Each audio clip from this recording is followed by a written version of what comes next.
आपण हा वंदे मातरम साजरा करतोय आणि मुलावरती योग्य संस्कार हवे या उद्देशाने हा कार्यक्रम साजरा होतोय। आपल्याला या ठिकाणी आपल्या शाळेच्या आपल्या विद्यार्थिनी म्हणा आपल्या महाविद्यालयाच्या काळे ह्या आम्हाला मुख्य पाहुण्या म्हणून लाभल्या आहेत आणि मुद्दामून त्या म्हापशाहून पतोड्याला राहतात ते त्या मुद्दामून त्या इकडं आल्यात। त्याचं घर इकडं सोनारला जवळ आहे आणि एक आदर्श विद्यार्थी आपले म्हणून ते आज या उच्च पदापर्यंत पोहोचलेले आहे।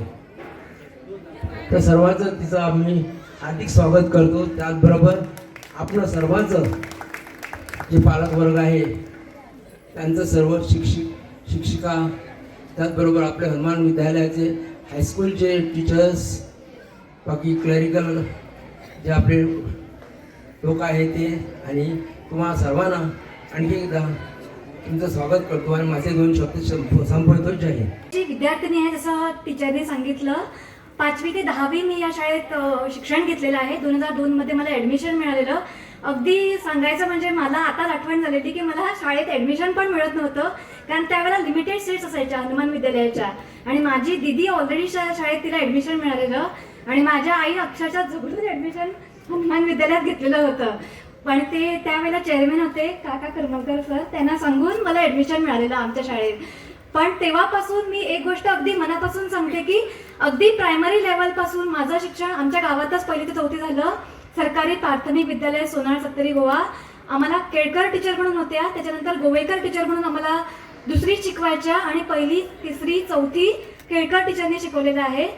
त्या लेवलपासून मला अगदी माझ्या आताच्या ह्या लेवलपर्यंत सगळे माझे टीचर्स अगदी उत्तम मिळालेले आहेत। गुरु माझ्या घरापासून सुरुवात होतं। माझे आई बाबा स्वतः माझे गुरु आहेत आणि कायम ते मला माझं मार्गदर्शन करलेले आहेत। कायम ते माझ्या पाठीशी भक्कमरित्या पाठीशी आहेत। अगदी मी शाळेत जाणार असल्यापासून ते आतापर्यंत माझा टिफिन करायचा म्हणा किंवा कुठं जायचं आहे म्हटलं म्हणा, आई मला सगळं माझा टिफिन रेडी करून देते। त्यात मला बाजे पण बाबा हेल्प करतात। माझं फर्स्ट पोस्टिंग मडगावला होतं आणि मडगावातून मी विकेंडला घराकडे यायचे कारण हायर स्टडीज करता मी वाळपईतून खूप वर्ष बाहेर राहिलेली आहे। पणजी मडगाव फुंड्या या ठिकाणी मला राहून शिक्षण घ्यावं लागलं कारण वाळपईतून ते फिजिबल नव्हतं इतक्या दुरून येऊन जाऊन करणं, म्हणून मी बाहेर राहायचे आणि विकेंडला घराकडे यायचे कधी पण शनिवार रविवार। आणि जेव्हा मी सांगायचे घराकडे फोन करून तेव्हा मला बाबा माझा कायम वाळपईत 6 वाजता हजर असायचा, जरी मी 8 वाजता वाळपईत पोचायचं तरी। इतकी आत्मीयता होती त्या पाठीमागे आणि अजूनही मला माझ्या बाबाचा फोन दररोज संध्याकाळी 6:15 वाजता येतो की तू सुटली कामावरून, किती वाजता येणार घराकडे। आणि अगदी आत्मीयतेनं घराकडे वाट बघणारी माझी आई हे अजूनही माझ्या पाठीशी खंबीररित्या आहेत आणि कायम त्यांचं मला पाठबळ मिळावं हीच ईश्वरचरणी प्रार्थना। आता दुसरा मुद्दा सांगायचा म्हणजे हाय व्यासपीठ मिळालं म्हणून सगळ्यांना सांगते। मराठी भाषा ही खूप मोठी आहे, खूप प्रबळ ही भाषा आहे। मला आता हे मी कोट्याच्या अनुषंगाने तुम्हाला सांगते, कुठल्या पॉलिटिकल पार्टीचा एक मी सपोर्ट करते असं नाही आहे। पण आपण जेव्हा मराठी शाळेतून एखादं शिक्षण घेतो तेव्हा आपल्याला औचित्यच एक मराठी भाषा येते, बेसिक मराठी आपल्याला ग्रामर येतं। जर आपलं ग्रामर चांगलं आहे तर आपण कुठली पण भाषा क्रॅक करू शकतो। हा बेस आहे आपल्याला प्राथमिक विद्यालयात मिळतो। मग मराठी शाळेत ॲडमिशन घेतल्यानंतर आपल्याला मराठी येतं, आपल्या घरात कोकणी बोलली जाते, सो आपल्याला कोकणी पण ऑब्व्हियसली येते भाषा आणि आपण इंग्लिश पण भाषा शिकतो। कारण आताच्या मराठी शाळा तरी अशा नाही आहेत की तिथं अजिबात इंग्लिश शिकवलं जात नाही। Right from 2nd standard English असतं और मे बी 1st स्टँडर्डला सुद्धा असू शकतं।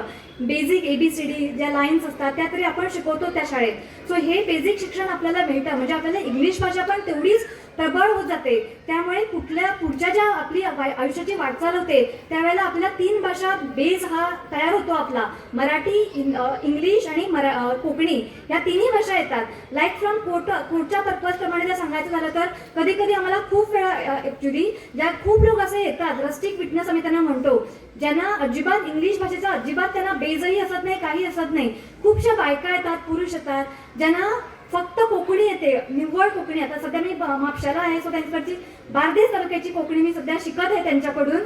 त्याच तऱ्हेची कोकणी ते लोक बोलतात आणि मला ती समजते, समजत नाही तर ॲडव्होकेट आम्हाला सांगतात। मराठी भाषा बोलणारी खूप जण येतात विटनेसेस, माझ्याकडे पुण्या मुंबईचे खूप लोक येतात।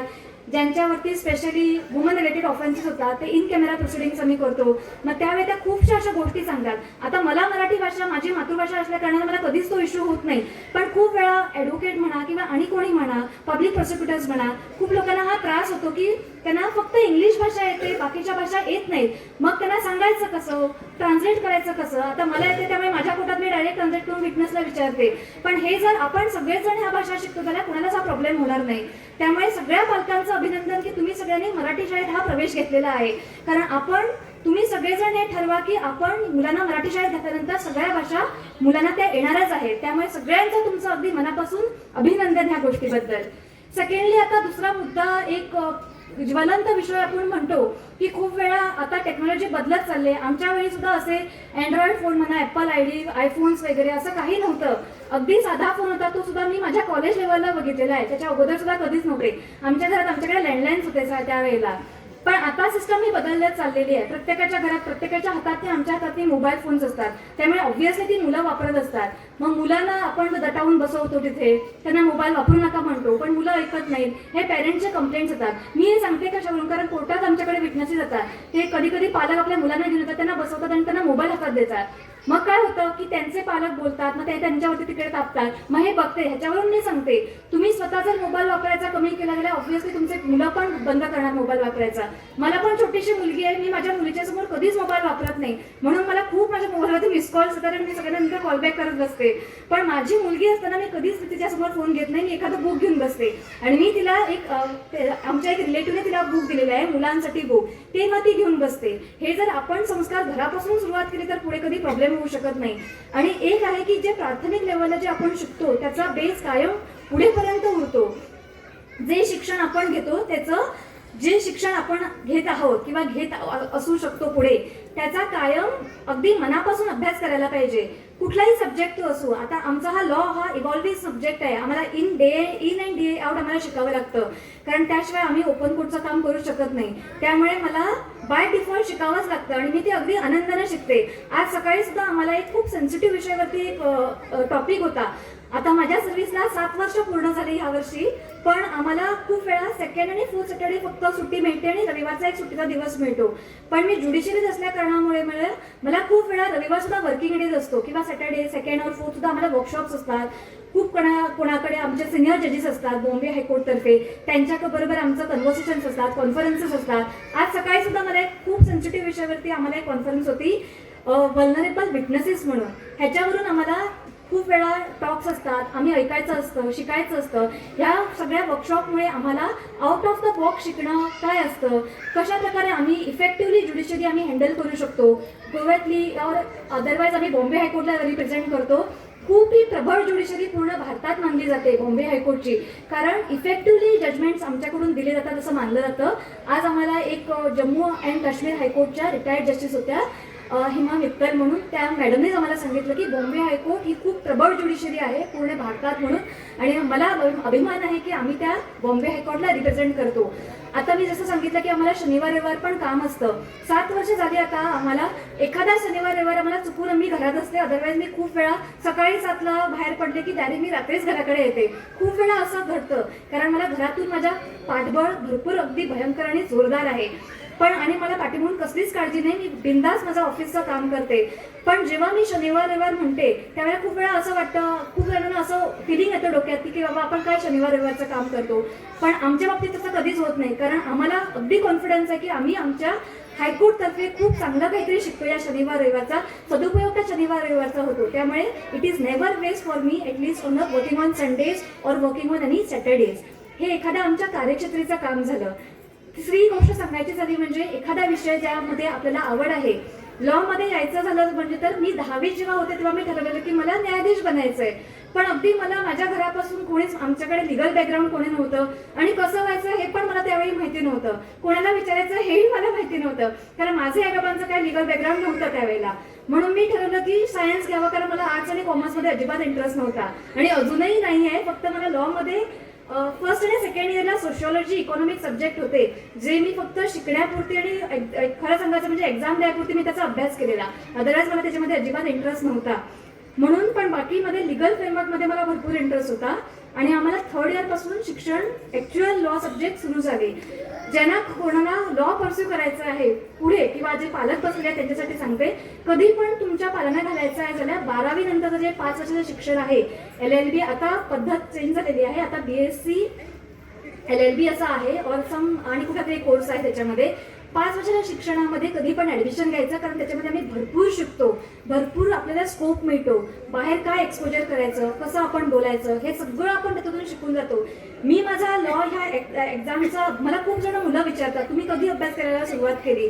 मी खरं सांगायचं म्हणजे अभ्यास करायचा ह्या परीक्षेसाठी अभ्यास सुरू केला माझ्या कॉलेजचा पहिला दिवस जेव्हा उजाडला तेव्हा. मी त्या दिवशीच माझ्या शाळेची कॉलेजची लायब्ररी बघून घेतली आणि आमच्या वियन सळगावकरची अगदी भव्य दिव्य लायब्ररी आहे. ती लायब्ररी अजून कुठेच मी एवढ्या मोठ्या प्रकारात बघितली नाही. तिथे मी कायम त्या वेळेला जाऊन मला जेव्हा फ्री रिसेस टाइम मिळायचा मी एक्स्ट्रा टिफिन्स कॅरी करायचे, कारण मी बाहेर कधीच खात नाही. अजून सुद्धा मला ती सवय नाही. मी टिफिन घेतला नाही तर मला असं हलकं वाटल्यासारखं होतं. एखादा दुसरा दिवस मी बाहेर खाते, अदरवाईज कायम माझ्याकडे टिफिन आणि माझ्या पाण्याची बॉटल मी कायम कॅरी करते.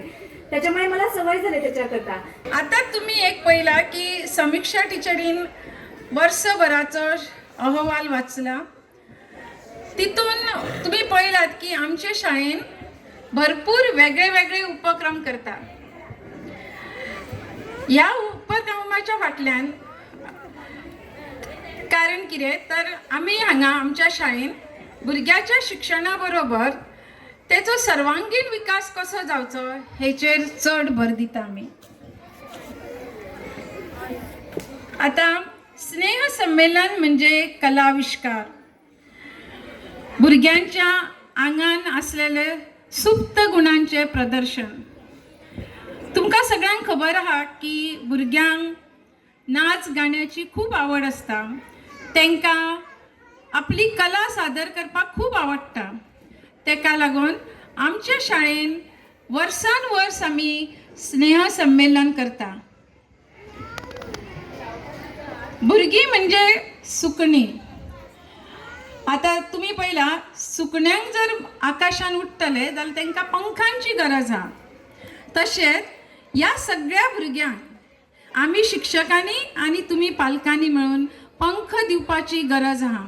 बेश्टे पंखच न्हू तर ते मजबूत पंख दिवपाची गरज आहा, कारण फुडें ते व्हड जाल्या उपरांत तेंच्यांनी आयुश्यान आपली व्हडली भरारी घेवची. जशें की तुमी पळयलां म्हाजी विद्यार्थिनी अक्षता काळेन भरपूर भरारी घेतलेली आसा. म्हाका आयज आनंदान एक सांगिनशें दिसता की आमचे जे प्राथमीक आनी पूर्व प्राथमीक विभागाचे पालक शिक्षक संघ आसा पळय ते भरपूर धडाडीचे काम करता. शाळेन कसलोय उपक्रम राबोवनी तेंचे मोलाचे सहकारी असतात, तशेंच भरपूर पाठिंबो असता. ह्या गजालीक लागून हांव तेंचे खरंच कौतुक करता आनी हांव देवा कडेन श्री हनुमंता कडेन प्रार्थना करता की तेंचे सहकार्य आनी पाठिंबो अशेंच आमचे शाळेक आनी आमच्या बरोबर आसचें. खरेंच हांव तुमचें कौतुक करता आनी मनापासून आभार मानता. आयच्या कार्यक्रमांक आमच्या शाळेच्या शिक्षकांनी भरपूर मेहनत घेतलेली आसा. थोड्या वगतान तुम्ही पळयतली तेंची कला कितें सादर करता ती. खरेंच ह्या शिक्षकांचे हांव कौतुक करता आनी मनापासून आभार मानता. हांगा सगळ्या जमले आयचो जो दीस आहा तो भुरग्यांचो आहा. सगळी ती बऱ्या तरेन वेगळ्या वेगळ्या वेशान न्हेसलेली आहा आनी केन्ना एकदा कला आपली सादर करतली हेची ती वाट पळयता. तेन्ना आयचो हो दीस आहा तो तेंचो आसा. तेन्ना हांव तांकां आयच्या कार्यक्रमाची खूप खूप शुभेच्छा. हांगा सगळे जाण पालक जितके येयल्यात जमल्यात त्यांच्या मनापासून उपकार मानता. निमाणे कडेन आयच्या कार्यक्रमाची प्रमुख पाहुणे माझी विद्यार्थिनी सौ अक्षता काळे. आता ती अक्षता मोगे. आयतार आसून सुद्धा ॲक्च्युली तो सुट्टेचो दीस तरी ती वेळान वेळ काढून आयज हांगा येयली, उपस्थिती दाखयली तिने. खरेंच हांव तिचे मनापासून आभार मानता आणि सगळ्यांक धन्यवाद म्हणून सोंपयता. माझी तुम्ही पळयतात GNH.